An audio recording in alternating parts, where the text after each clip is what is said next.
약간 이쪽으로 어디 가지 마시고 여러분 함께 해주시면 감사하겠습니다. 저희 언론 인터뷰 간략히 진행할게요. 잠시만요. 네. 예, 어제 드디어 이제 TV 토론이 마무리되고 오늘부터 이제 또 유권자들과 적극적인 접촉을 늘려나가는 그런 시기입니다. 내일부터 사전투표가 시작되는데 최대한 많은 유권자들 그리고 또 주소지 이전을 하지 않아가지고 사전투표 외에는 투표 방법이 없으신 이런 젊은 유권자들께서 적극적으로 투표에 참여했으면 좋겠다 그런 생각을 하고 있습니다.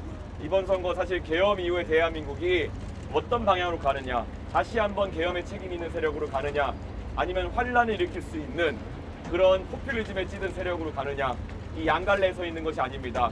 선명하게 우리 앞에 앞으로 나가는 길이 있다는 것을 모두 알아주시고 투표에 참여해 주셨으면 하는 생각입니다. 그리고 TV 토론에서 어제도 이야기했지만은 3번에 걸친 토론에서 이재명 후보가 정책질이나 이런 것에 대해서 굉장히 무성의하게 답한 모습을 보셨을 겁니다. 질문에 질문으로 답하면서 질문도 답변이다라고 얘기하는 것이라든지 아니면 상대의 질문에 극단적이라고 계속 얘기한다든지 이런 것들은 국민의 궁금증에 답하는 올바른 자세가 아니다 이렇게 말씀드릴 수 있을 것 같습니다.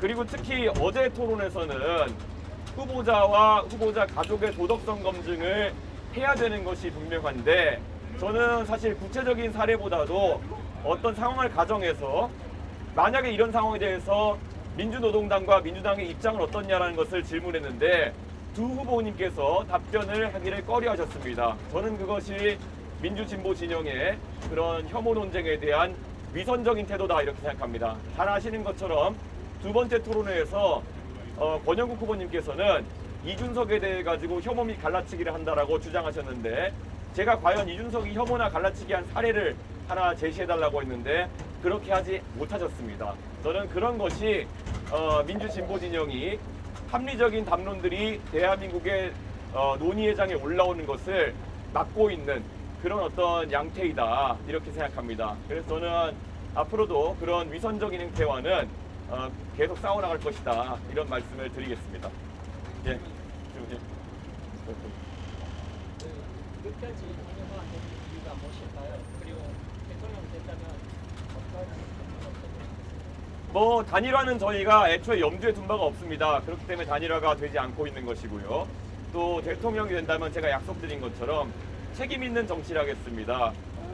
저희는 젊은 정당이기 때문에 저희가 하는 정치에 대해서 마크롱 대통령처럼 나중에 책임을 져야 하는 그런 연령대입니다. 그것이 지금의 기성 정치인들과 아주 다른 지점이다 이렇게 말씀드리겠습니다. 예. 이제 이재명 후보가 추가로 제의하는 것 자신이 안 이재명 후보가 워낙 답변을 불성실하게 하니까 국민들이 궁금해하는 내용에 대해 가지고 추가 토론을 한다면은 저에게 가장 불리한 지형에서도 예를 들어 김어준 씨가 진행하는 방송에서라도 할 수 있다라고 제안했는데 이재명 후보 측에 답변은 없고 제가 전에 듣기로는 김어준 씨 측에서 뭐 이재명 후보만 따로 부르겠다 이런 식으로 했다는 것 같은데 그게 다시 한번 말씀드리지만 진보 좌파 진영의 위선이다 이렇게 말씀드리겠습니다. 네.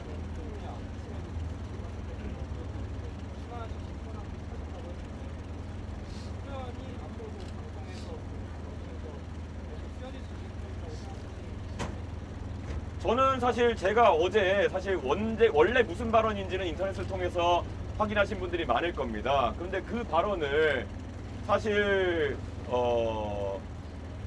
성기와 젓가락 외에 제가 어떻게 순화해서 표현해야 될지를 저는 솔직히 알지 못합니다. 그리고 유권자들에게 사과하실 적 없으세요? 제가 질의응답 중이니까요. 나중에 하겠습니다. 죄송합니다. 예, 그 발언을 어떻게 순화해야 될지에 대해 가지고 다른 제안이 있다면 제가 고민해 보겠지만은 그것은 실제로 그 발언을 제가 그대로 옮겨서 전하는 것이기 때문에 그것은 뭐 다른 방법이 없다 이렇게 생각합니다. 소위 사례를 들어서 이 얘기를 하신 건 굳이 그 사례를 찍어서 후보에 검증하고자 하는 의도가 없어요. 왜냐하면 저는 이렇게 생각합니다. 선거 때마다 굉장히 다양한 후보자 가족에 대한 검증이 이루어져 왔습니다. 지난 선거 때는 준리 문제 같은 것들 다들 기억하실 겁니다.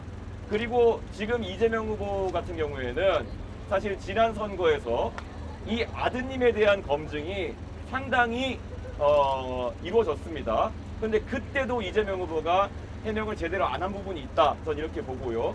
사실 이런 논란이 되는 발언들 같은 경우에는 그때 이미 이재명 후보 측에서도 인지하고 거기에 대해서 발언했던 바가 있습니다. 그렇기 때문에 그때는 괜찮고 지금 와서 이것을 지적하는 것은 문제다라는 인식에는 동의하지 않습니다. 그때도 유효했고 지금도 유효한 지적일 수 있습니다.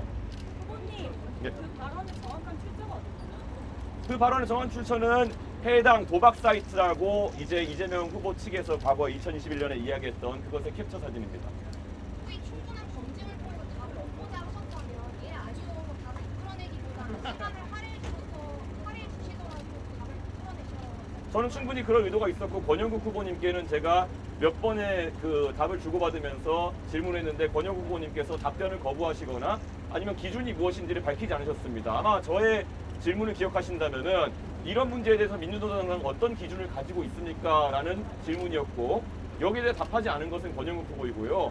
나중에 권영국 후보가 끝내 답을 거절하시고 이재명 후보는 어떻게 생각하시냐, 동의하시느냐 정도를 제가 시간이 몇 초 남아가지고 물어본 것입니다. 2차 피해자는 결국 그 방송을 시청한 전 국민이라는 지적도 있고요. 거기에 대해서 어떤 의견을 궁금하고 또 하나 그 지금 진보당이 후보님을 제소한다고 하시는데 여기는 어떻게 될까요? 저는 아까 말씀드렸던 것처럼 실제 그 발언에 대해 가지고 제가 원본을 보신 분은 알겠지만은 순화해가지고 제가 표현한 것이고 그에 대해서 어떻게 더 순화해야 될지는 잘 모르겠습니다. 물론 그것을 보시면서 불편한 국민들이 있을 수 있다는 것은 저도 알고 있었고 그리고 그에 대해 가지고는 제가 심심한 사과를 하겠습니다. 하지만 제 입장에 봤을 때는 그것은 그런 언행이 만약에 사실이라고 한다면은 그것은 충분히 검증이 필요한 사안이다 이렇게 보고 있습니다. 후보님, 토론에서 검증되지 않은 발언에 대해서 지적을 하신 겁니다. 어떤 것이 검증 안 됐다는 말씀이시죠? 도박 사이트에서 발언을 5번 특정 도박 사이트라고 하셨는데 그 발언이 실제인지 아닌지 확인하셨습니까? 2021년도에 이재명 후보 측에서 그 문제가 된 아이디 중에 하나에 대해 가지고 그것에 대해서는 인정한다라는 입장을 낸 것으로 알고 있습니다. 그리고 추가 언론 취재를 통해 가지고 그 해당 아이디와 이번에 문제가 된 아이디가 동일한 카카오톡 아이디로 쓰인 글이라는 보도까지 확인하고 저는 발언한 것입니다. 죄송한데 다른 분들도 질문. 네. 혹시 추가 질문이신가요? 네. 그럼 어떤 부분이 문제라는 거죠? 제가 검증 안 했다고 하셨는데. 예, 예. 예. 어요. 예. 네, 추가된 사실입니다. 예. 내일 혹시 사전투표 동탄에서 하시는지 예. 일정이 있다면 취지도 좀 한 말씀 부탁드립니다. 저는 뭐 동탄이 제 거주지이기 때문에 동탄에서 아마 사전투표를 할 것으로 이렇게 보이고요. 일정에 대해서는 저희가 오후 중으로 최종 공지를 할 수 있도록 하겠습니다. 그 취지도 한번 말씀해 주시겠습니까? 뭐 집 가까운 데서 해야죠. 네, 네.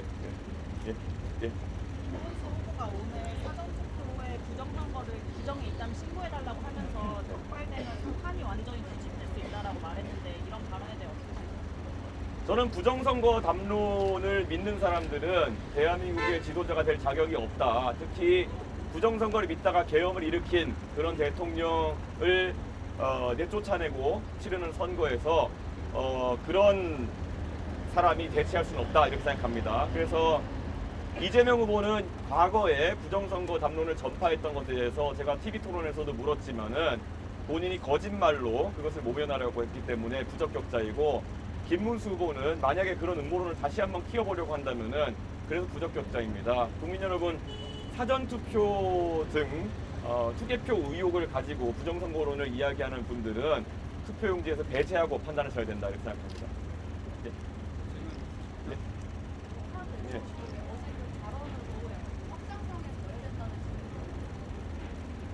당연히 확장성에 대한 저해가 있을 수 있다는 지적은 알고 있고요. 하지만 이재명 후보가 지금 선거 과정에서 그런 여러 가지 중요한 검증의 기회를 회피한다는 그런 인식이 있기 때문에 저는 제가 굉장히 표현을 순화해가지고 특정하지 않고 그런 상황에 대한 양당의 기준을 물어보는 방식으로 이렇게 물어봤던 것입니다. 방금 말씀하신 발언이 이제 이재명 후보의 가족을 검증하는 발언이었나요? 그런데 저도 말씀드리는 것처럼 그 발언에는 보면은 우리가 확단할 수 없는 지점들이 있습니다. 그렇기 때문에 기준을 물어본 것입니다. 그래가지고 그것이 누구를 대상으로 한 것이냐 그리고 또 누구를 어떻게 한 것이냐 이런 것들은 당연히 보도의 빈 구석이 있기 때문에 그것에 대해서 특정하지 않고 제가 기준을 물어봤다고 보시면 될 것 같습니다. 네. 그 오늘 저녁에도 단일화가 가능할 거라는 김대원 장관 이야기도 있었고 지금은 찾아가서 경찰을 모습 소문하고 있다 이런 얘기들이 계속 국민의힘에서 나왔는데요. 국민의힘에 제 거쳐 알고 있는 사람이 뭐 부지기수일 텐데 그걸 알아보고 있다는 것 자체가 그냥 언론에 그냥 그런 기사가 나게 하기 위한 의도가 아닐까 그렇게 생각해요. 진정성도 없고 지금 상황에서 단일화의 가능성은 더 없다 이렇게 말씀드리겠습니다. 아,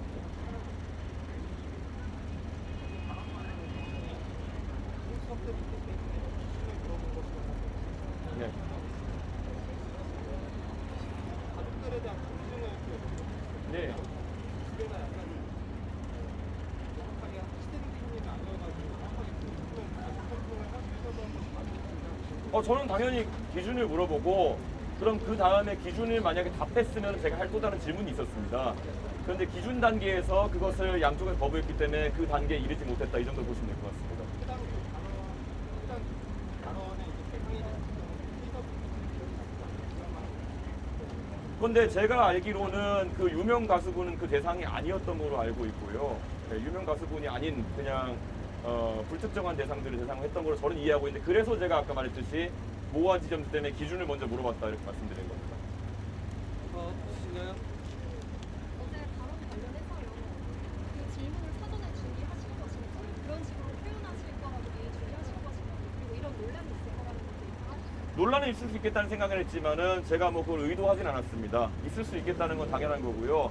다만 이 문제는 2022년 선거에서도 대두되었던 것이기 때문에 뭐 다른 발언들로 이제 대두가 되었던 것이고 기사도 남아 있지 않습니까?